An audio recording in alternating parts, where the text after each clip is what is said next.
네, 여러분 안녕하십니까? 뉴스투데이 제주입니다. 요즘 원희룡 지사의 인사가 잇따라 논란과 구설을 낳고 있는데요.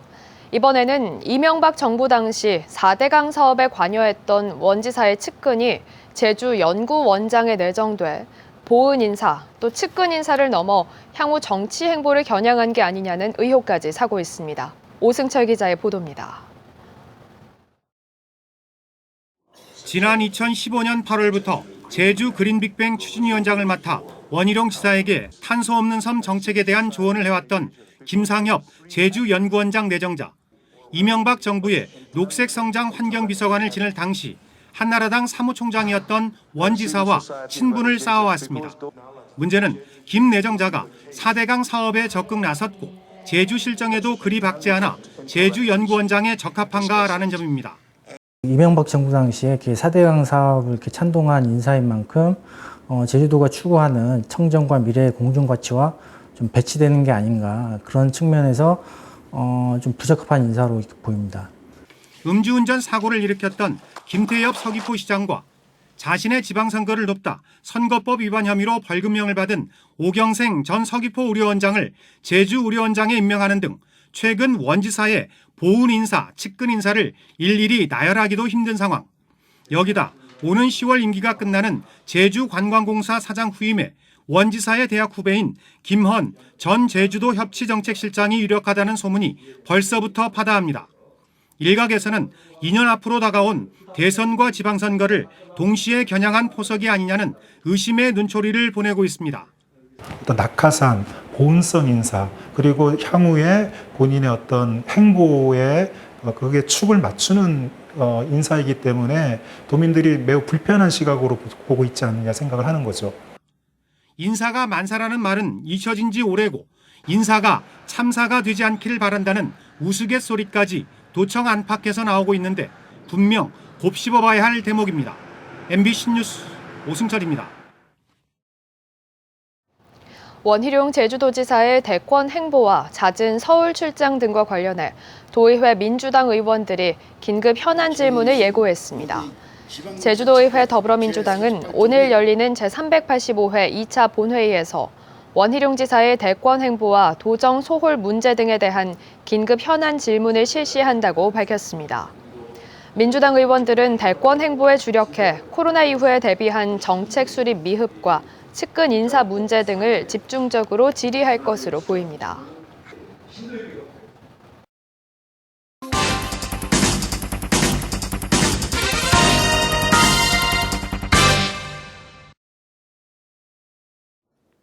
몇 년 전부터 환경 파괴 논란이 일고 있는 제주 동물 테마파크 개발 사업은 도지사의 최종 승인만 남겨둔 상태에서 람사르 습지위원회가 반대하는 바람에 제동이 걸렸는데요.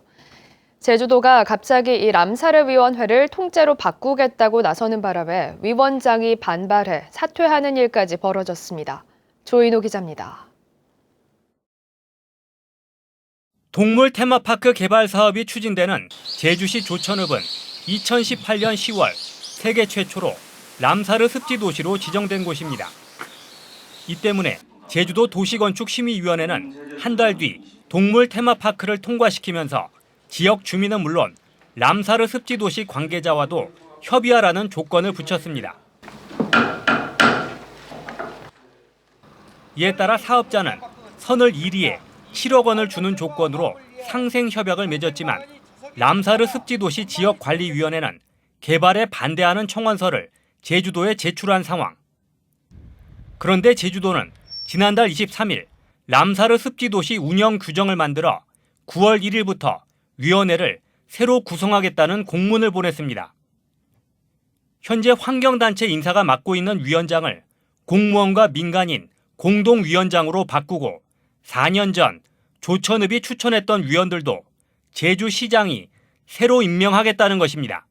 명문화된 부분이 하나도 없어서 운영이 제대로 되지 안 하고 있습니다. 그래서 그 작년에 5월달에 그 수치 부조미 관리 조례가 개정이 되겠지만 그래서 그런 부분을 감안해서 이에 대해 람사르 위원회는 제주도가 동물 테마파크 허가를 내주려고 위원회를 입맛대로 바꾸려 한다며 반발하고 있습니다. 위원장은 사퇴 의사를 밝히고 국가인권위원회에 조사를 요청했고 일부 마을회는 제주도는 물론 환경부에도 항의하는 방안을 논의하고 있습니다. 수없이 제안을 하고 회의에서도 나왔음에도 불구하고 그동안 가만히 있다가 갑자기 왜 지금 와서 이것을 하는지, 제가 보기에는 동물 테마파크 때문에 반대하는 제가 껄끄러웠을 것이다. 동물 테마파크는 올해 말로 사업 기간이 끝나 람사르위원회가 계속 반대하면 도지사가 허가를 내주기 어려운 상황이었습니다. 제주도가 람사르위원회를 개편해 사실상 동물 테마파크의 마지막 걸림돌을 제거하는 수순에 들어가면서 논란은 더욱 커지게 됐습니다. MBC 뉴스 조인호입니다. 한편 제주 동물 테마파크 추진위원회는 사업자인 대명그룹과 맺은 상생 협약에 따라 마을 발전기금 7억 원 가운데 3억 5천만 원을 미리 받았지만 개인적으로 횡령하거나 사용한 적은 없다고 해명했습니다. 추진위는 반대 측 주민들이 제기한 고소 고발에 대응하는 과정에서 사업자가 소개해준 변호사에게 상담을 받았지만 변호사 비용 지출 등 금전 거래는 없었다고 밝혔습니다. 우도 해중 전망대 사업 찬반 논란이 청와대 국민청원으로까지 번졌습니다. 국민청원 게시판에는 우도의 자연 환경이 파괴되고 있다며 우도 해중 전망대 사업에 반대한다는 청원이 그제 올라와 700여 명이 동의했습니다. 또 어제는 해당 사업은 지역 주민이 승인한 정당한 사업이라는 찬성 청원이 게시돼 200명에 가까운 동의를 얻었습니다. 우도 해중 전망대 사업은 우도 앞바다에 길이 130m의 다리를 연결해 17m 높이의 전망대를 세우는 사업입니다.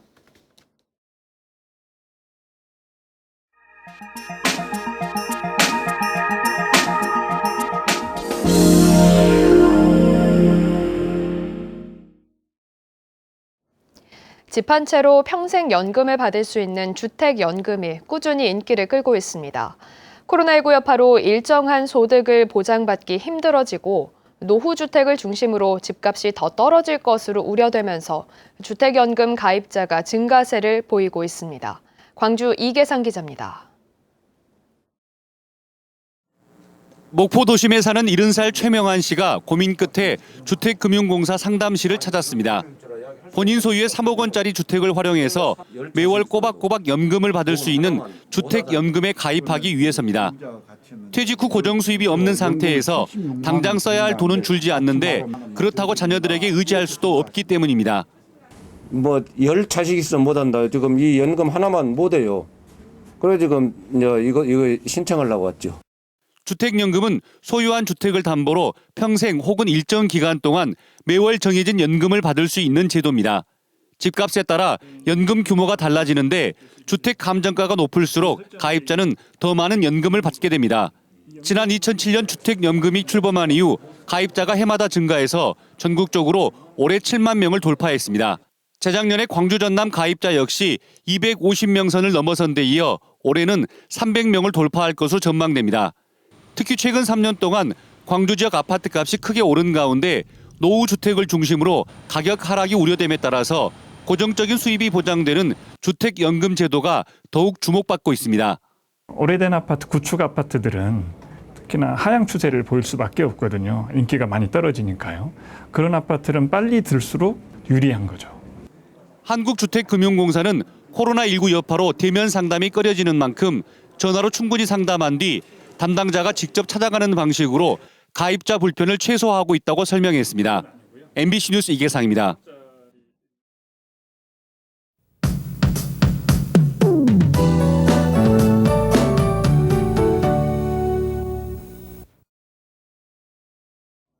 어제는 마치 하늘에 구멍이라도 난 듯 시간당 60mm의 물폭탄이 쏟아졌는데요. 오늘도 장맛비 소식이 있겠습니다. 산지를 중심으로는 시간당 20mm 안팎의 강한 비가 예상돼 현재 호우주의보가 발효 중인데요. 이번 장맛비는 산지와 남서부 지역을 중심으로 오겠습니다. 이미 많은 비가 내린 만큼 비 피해 없도록 안전사고에 유의하셔야겠습니다. 오늘 오전까지 예상되는 비의 양은 5에서 40mm, 산지는 내일까지 비가 이어지면서 10에서 50mm 30mm의 비가 더 내리겠습니다. 오늘 제주지방은 밤사이 최저기온이 25도를 넘으면서 올해 첫 열대야가 발생했는데요. 모레까지 북쪽 지역을 중심으로는 낮 기온이 30도 이상 오르면서 폭염특보가 발효될 가능성이 있겠습니다. 장마 전선의 영향을 벗어난 뒤 폭염이 이어질 걸로 보여서요. 더위 대비 잘해주셔야겠습니다. 다음은 자세한 지역별 날씨입니다. 현재 기온 북부 26도, 서부와 남부, 동부가 24도를 보이고 있습니다. 낮 최고 기온은 북부가 31도, 동부 28도, 서부와 남부가 27도로 평년보다 높은 분포를 보이겠습니다. 오늘 도서 지역은 대체로 흐리겠고요. 현재 기온 24도 선에서 출발하고 있습니다. 오늘 오전까지 대부분 해상에는 바람이 강하게 불겠고 물결이 3m로 높게 일겠습니다. 모레까지 안개도 짙게 낄 걸로 예상돼 해상 안전사고에 유의하시기 바랍니다. 오늘 아침 제주공항은 흐린 가운데 항공편은 정상 운항되고 있습니다.